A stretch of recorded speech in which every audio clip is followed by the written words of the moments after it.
Alors c'est vrai, j'en parlais tout à l'heure. Primoz Roglic chute souvent, parfois la malchance.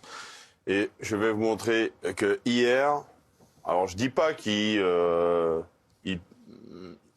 normalement il doit tomber, mais jamais il ne doit abandonner sur cette chute. Il suffit de regarder la position de Primoz Roglic. J'ai envie de dire, elle est parfaite. Regardez, on est assez loin de l'arrivée, une distance de sécurité par rapport au coureur qui le précède. On a un équipier derrière qui est là au cas où, sans aucun problème.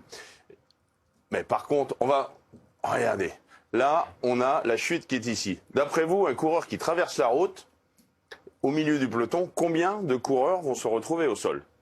On se dit, à ce moment-là, tout cela, là, ça va tomber, ça va tomber, tout le monde va tomber. Et regardez bien, hop, tout le monde évite un peu les coureurs.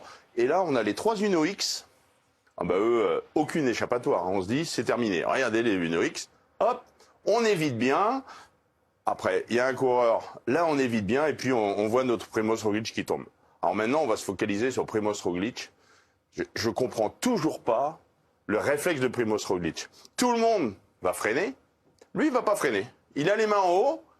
Et il va bloquer de la roue avant, se jeter dessus. Alors que regardez derrière, il y a d'autres coureurs qui vont être pris. Il y a un certain Mathieu Van Der Poel, qui lui va arriver plus vite même que Roglic.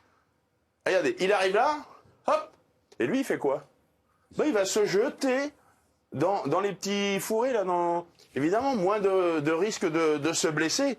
Je pense que Roglic, à ce moment-là, là, il voit la chute. Il entend la chute, et au lieu, je sais pas pourquoi, il se jette par là, au lieu d'aller se jeter sur le bas-côté. Le risque, il peut y avoir un risque de fracture de la clavicule, mais tous les coureurs savent pertinemment, il y a quand même plus de chances de se blesser en tombant au milieu de la route que de tomber sur le côté. Pratiquement personne n'est tombé malgré cette chute. Alors vous voyez, hop, le Uno X pareil, et il tombe, il va se jeter un peu dans le bosquet. Alors parfois c'est pas de chance, mais voilà, c'est indéniable. Il a du mal quand même à être un équilibriste sur le vélo. C'est une question de réflexe, ça? Oui, c'est une question de réflexe. Et en plus, on le voit, il freine que de l'avant. Alors qu'on dit toujours, faut freiner. 30, ouais, 70-30. Même quitte à faire un dérapage de l'arrière, freiner que de l'arrière, se mettre en travers. Mais là, il freine de l'avant vraiment en cas de... Non, normalement, il y a plus de l'avant que de l'arrière. Hein, on le dit souvent. Sauf à 70 à l'heure, si vous pilez de l'avant, vous faites un petit soleil. Mais il faut assez répartir. Lui, il a rien réparti.